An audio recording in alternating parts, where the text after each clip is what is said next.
Dia, boa tarde, boa noite. Tudo bom com você? Eu sou a Arity Júlia. Você está na lição número 5 da nossa revista. Essa aqui, ó. Como assim? Como assim? Como assim? E hoje eu estou com a Brigitte e com a Bé. A Brigitte é essa fofa que tá sempre comigo ali na minha mesa de trabalho.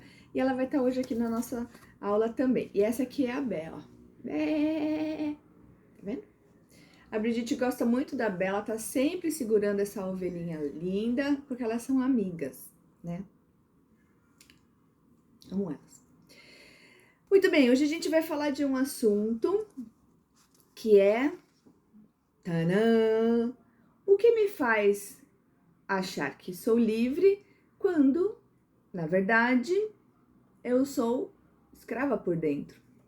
Muito bem, vamos pensar. Você lembra da história de Israel? Quando eles estavam lá no Egito, eles eram o quê? Muito bem, a Brigitte sabe de todas as coisas. Eles eram escravos. Isso, Brigitte, foi Moisés, exatamente. Uma estrelinha para você, plim.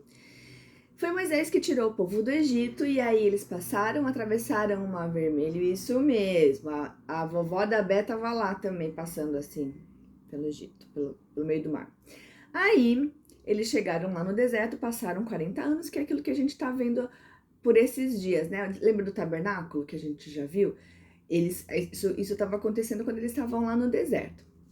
Muito bem, uma coisa que todo escravo quer é a liberdade, né? A gente quer poder sair, voltar, fazer as coisas que a gente quer. E o escravo normalmente não pode. Ele tem que trabalhar, trabalhar, trabalhar sem ganhar um salário. E isso é muito triste. Todo mundo... E isso foi isso que aconteceu com o pessoal lá no Egito. Eles suavam, trabalhavam, se cansavam, tava com a... E aí eles clamaram a Deus, Deus ouviu o clamor deles e mandou Moisés tirar eles do Egito. Muito bem. Aí eles saíram e quando eles estavam chegando no deserto, eles já estavam um povo livre. Muito bem. Lá, vamos dar um pulo agora lá para o Novo Testamento, quando Paulo estava falando de Jesus e espalhando as boas novas em toda aquela região lá do Oriente Médio, começo ali da Europa, ele foi implantando igrejas, né, como vocês sabem, e as pessoas foram se convertendo, e uma foi contando de Jesus para as outras, e as igrejas foram crescendo, né? Nem dentro dessas igrejas, por onde Paulo andou, ele falou de Jesus para um cara que se chamava Filemon, que era uma pessoa muito rica e ele tinha lá vários escravos. Esse Filemon tinha um escravo que se chamava Onésimo. Aconteceu, tem um livro na Bíblia que tem um capítulo só. Ele fica antes de Hebreus, lá no Novo Testamento. Seria muito interessante se você lesse, porque ele, tem 25 versículos só. Ele é bem pequenininho. E aí você vai entender um pouco melhor essa história. Mas eu vou contar para você. A primeira coisa que a gente precisa lembrar é que Onésimo era um escravo de Filemon. A gente não sabe as condições e tudo isso. Mas o que a gente sabe? Que Onésimo pegou provavelmente alguma coisa de Filemon e, deu no pé. Saiu correndo, foi embora. Muito bem, por qualquer motivo, a gente não sabe se por causa desse roubo ou se por causa de outra coisa, Onésimo foi preso. E acontece também que quando Paulo estava pregando falando sobre Jesus e das boas novas, a gente sabe que o povo começou a perseguir os cristãos, né? E eles não queriam que Paulo falasse de Jesus. E aí o que aconteceu? Ele foi preso. Sim, Brigitte, você acredita? Ele foi preso por falar de Jesus. Onésimo estava provavelmente por alguma coisa que ele tinha feito. E Paulo estava lá na prisão porque ele estava falando de Jesus. Não é errado, claro, a gente tem que falar de Jesus, mas naquela época, naquele momento, era proibido falar de Jesus. O que aconteceu? Paulo, que não para de falar, o que ele fez? Falou de Jesus para Onésimo, porque era lá vizinho dele de prisão. E aí, então, o que aconteceu com Onésimo? Isso mesmo, Brigitte, ele se converteu também. Aí eles estavam conversando, contando da vida, né, lá os compadres. E aí, Paulo ficou sabendo que Onésimo era escravo lá do Filemão, que ele já conhecia, que ele também tinha falado de Jesus. Então, Paulo falou de Jesus pro dono, né, do escravo, e falou de Jesus pro escravo. Olha como é que é lindo o evangelho. Ele não é só para esse tipo de gente ou só para aquele tipo de gente. Não é só para branco, que não é para preto, que não é para preto, que não é para branco, que não é para rico, que não é para isso. É para todo mundo.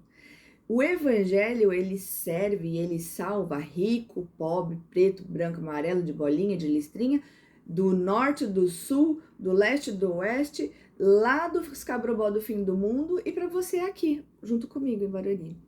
Esse é o evangelho, ele é lindo para todo mundo. Muito bem. Aí Onésimo, depois que se converteu, isso lembra muito um texto agora que eu vou ler aqui para você, que fala justamente isso que eu tô falando. Tá lá em Romanos 3:23. Pega a sua Bíblia, abre aí comigo.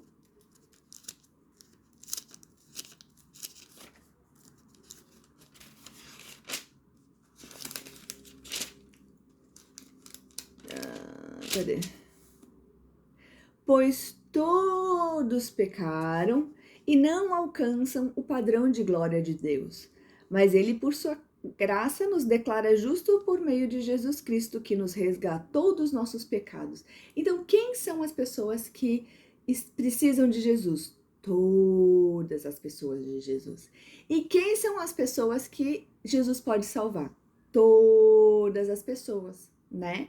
Então a gente também tem que fazer como Paulo, falar de Jesus, do que ele fez para um e para outro, para todo mundo que a gente conhece. Muito bem. Jesus, ele pagou a nossa dívida, então, como a gente leu aqui, e nos fez uma nova criatura. E uma das coisas mais importantes que a gente tem no Evangelho é a liberdade do nosso coração. Porque Jesus resgatou a gente. Então a gente não é mais escravo do nosso pecado. Bom, o que aconteceu então? Paulo, percebendo que tinham coisas a serem resolvidas ali entre Onésimo e Filemão, o que ele manda? O que ele pede para acontecer? Ele faz uma reconciliação ali. E aí ele manda uma carta para Filemão, que é essa cartinha que tem um capítulo só na sua Bíblia, que você pode ler lá. Eu vou ler só uma parte que é importante para nossa aula.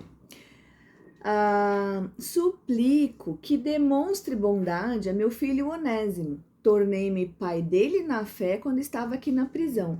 Onésimo não lhe foi de muita utilidade no passado, mas agora é muito útil para nós dois. Eu o envio de volta a você e com ele vai o meu próprio coração. Aí no 17 ele fala assim, ó. Portanto, se me considera seu companheiro na fé, receba-o como recebesse a mim. E se ele o prejudicou de alguma coisa, ou se lhe deve algo, cobre de mim. Eu, Paulo, escrevo de próprio punho, eu pagarei. Então, olha só o que aconteceu. Onésimo foi liberto, e aí Paulo falou assim, ó, Onésimo, você vai ter que voltar lá com o seu patrão Filemão, e você vai resolver a sua situação com ele. Aí Onésimo pegou a cartinha e foi. Não, Brigitte, Filemão não bateu em Onésimo. Porque como Paulo disse e pediu, Paulo falou, usa de bondade, seja bondoso com ele. E Filemão, como é uma pessoa muito de Deus, tratou ele bem. Então, olha só, o que era uma escravidão e uma relação de escravidão passou a ser uma relação de irmãos. Então, o Filemão, que era o patrão, não podia tratar Onésimo de qualquer maneira. Mas aquela coisa mal resolvida entre eles foi resolvido. Por quê? Porque Jesus entrou e fez diferença na vida dessa relação aí, Filemão, Onésimo e todo mundo. E a mesma coisa é com a gente. Hoje você pode falar assim, mas eu não sou escravo, minha mãe não é escrava, meu pai não é escravo. Mas existe uma outra escravidão, que é a escravidão do nosso coração. Quando a gente não tem Jesus, a gente é escravo do pecado. Eu também acho, isso é muito feio. E isso é muito triste. A Brigitte tá certa mesmo. Por quê? A gente às vezes fala assim, ai, mas eu queria tanto obedecer, eu queria tanto fazer a coisa certa, eu queria tanto fazer as coisas direito, mas quando você vê, você já fez tudo errado. E isso é a escravidão do pecado. Aí você fala assim, tá bom, professor, eu vou me comportar. Aí você senta, para aqui, ó. Daqui a pouco você começa a falar de novo. Daqui a pouco você tá conversando com um coleguinha. Daqui a pouco você tá atacando a borracha no outro. Daqui a pouco você tá atacando, pegando o lápis do outro. Tá fazendo aquela confusão tudo de novo lá na sala. Eu sei disso. Aí, o que é isso? Por que a gente não consegue vencer o pecado na nossa vida? Porque o nosso coração gosta do pecado. Porque o nosso coração quer o pecado. Mas olha só. Do mesmo jeito que Jesus transforma as relações entre as pessoas, e aqui Onésimo com Filemon, Deus transforma também a nossa relação com a gente mesmo, com o nosso próprio pecado. Porque como aquele texto que eu li de Romanos, todos pecaram, mas através de Jesus nós temos uma escravidão aqui do nosso coração que pode ser resolvida, que Jesus pode libertar a gente, né? Ou seja, vamos pensar, qual é a escravidão então, que mesmo uma pessoa que não é escrava que nem nós, qual a escravidão que a gente tem? Isso. O que fala pra gente, o que diz pra gente que a gente, que faz essa confusão na nossa vida? Agora é a nossa eureka, pega aí sua revista e vamos escrever. É o pecado. O pecado nos escraviza, a gente gosta do pecado, a gente tá sempre fazendo o pecado. É triste também, ó, ela tá chorando, ó. Não chora, Brigitte, não chora. Jesus é lindo, ele ajuda a gente.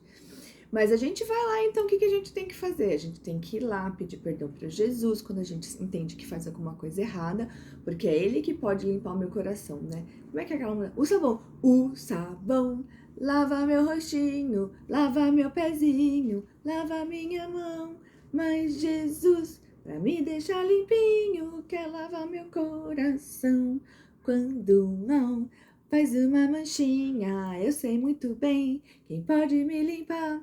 É Jesus, eu não escondo nada, tudo Ele pode apagar. Olha, apaga tudo. Tudo Ele pode apagar. Aí Ele apaga todo o pecado do nosso coração. E aí Eles restauram as nossas relações, as nossas amizades, toda a vida. E Jesus é lindo. Então é isso, meu bem. Um beijo para você, fica com Deus, faz a sua lição. Se você não vai na igreja, bate uma foto e manda para a tia Arite. E aí a gente se encontra na próxima aula daqui a pouco. Um beijo, tchau!